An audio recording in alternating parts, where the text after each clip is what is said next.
Huawei executive Meng Wanzhou has returned to China from Canada after the US dropped extradition proceedings against her.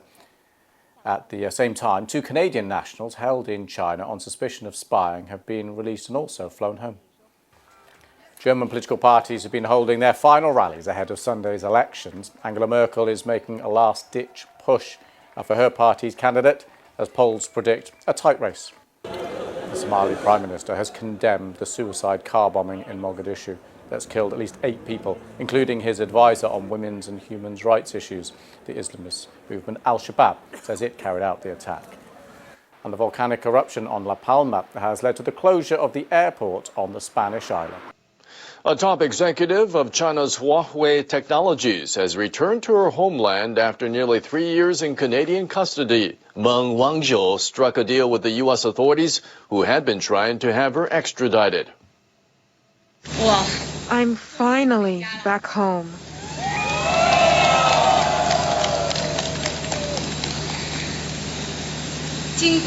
After more than 1,000 days of suffering, it's good to be embraced by my motherland. A chartered plane with the CFO on board landed at an airport in Shenzhen on Saturday night. Meng was detained in Canada at Washington's request in 2018. She was accused of violating U.S. sanctions against Iran. Chinese media outlets have been broadcasting live reports about Meng's return. Their reports say she was released from political persecution. Chinese authorities freed 2 Canadians from detention just hours after the news about Meng's deal broke. The Canadians had been arrested shortly after Meng was detained. They arrived in Canada on Saturday. The 2 were greeted at the airport by Prime Minister Justin Trudeau.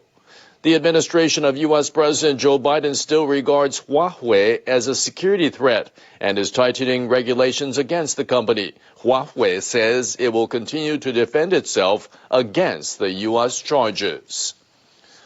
The leaders of Japan, the United States, Australia, and India have wrapped up talks aimed at ensuring a free and open Indo-Pacific region. It was the first ever in-person summit of the so-called Quad Alliance. The participants called the meeting a success and say they have agreed to make it an annual event.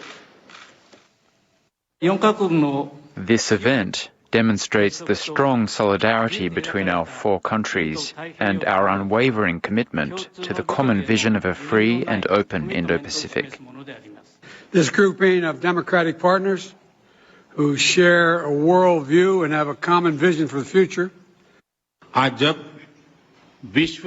I believe the Quad will bring peace and prosperity to the Indo-Pacific region and to the world.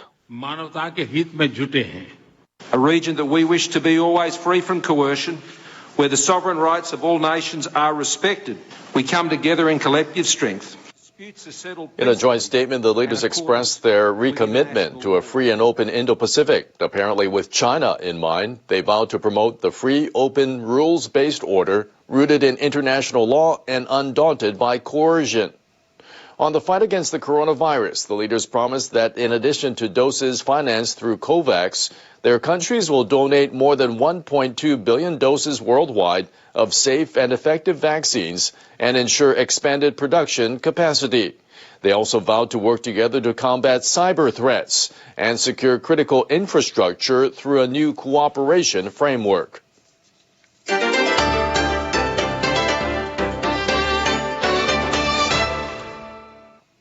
This year's Lasker Clinical Award has gone to 2 scientists who helped develop the messenger RNA vaccine against the coronavirus. Katalin Kadiko and Drew Weissman are researchers at the University of Pennsylvania. Kadiko is also a senior vice president of German biotechnology company BioNTech. They share the 2021 Lasker DeBakey Clinical Medical Research Award. They were honored for discovering a process that enables the use of a new therapeutic technology based on the modification of messenger RNA.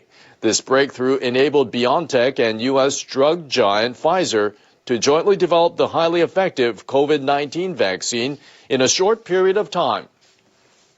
Receiving the Lasker Award, I have been able to reflect on my humble beginnings and the long, winding road on which I have arrived. as I take a second to appreciate this good fortune that our work has helped millions of people around the world. Lasker Awards are considered to be the most prestigious medical prizes in the United States. Many past recipients went on to win Nobel Prizes. The U.S. Centers for Disease Control and Prevention has endorsed giving some people a booster shot of the Pfizer-BioNTech COVID-19 vaccine.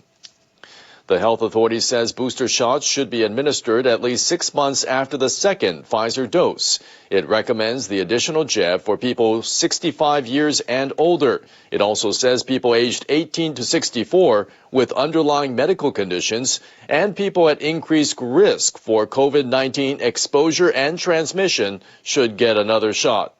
An advisory panel for the CDC did not recommend boosters for people who perform such high-risk jobs, citing insufficient evidence. But CDC Director Rochelle Walensky overruled that advice.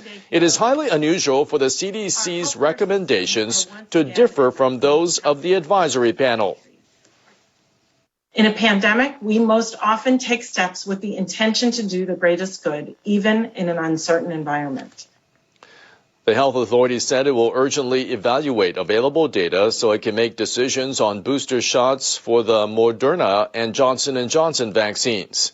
A member of the health ministry's expert panel cites increasing cases in countries such as Britain of seniors aged 75 or older hospitalized with coronavirus infections despite high vaccination rates.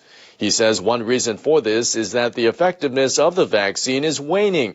He warns Japan could face a similar situation. I think we can say that a third vaccination in Japan is necessary.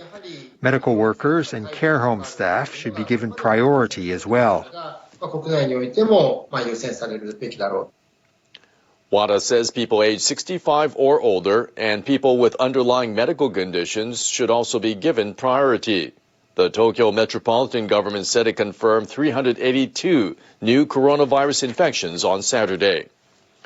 September 26th is World Contraception Day. Events are being held around the world to highlight the importance of reducing the number of unwanted pregnancies. A United Nations report says that in Japan, condoms constitute 75% of methods used, showing a tendency to rely on male contraceptives. The use of birth control pills remains at 6%. In Western countries, birth control pills constitute 31% of contraceptive use, while condoms account for 25%. Men in Japan often refuse to use contraceptives, leading to unwanted pregnancies and abortions. Governments in Europe have been supporting the spread of contraceptive methods that women can use on their own initiative. The birth control pill in Britain was approved about 40 years earlier than in Japan. The pill is currently available for anyone free of charge through prescription. The government in France announced this month that it will make contraceptive drugs free for all women under 25 starting next year. Efforts are also underway in Japan to offer women more choice when it comes to birth control. A Japanese institute plans to raise awareness of various contraceptives and distribute condoms for free at cafes. Experts will also be made available for consultation. An official says that people should be learning about contraception from a young age, and they should be able to discuss it in a secure environment. She also says that more people should be available to offer support.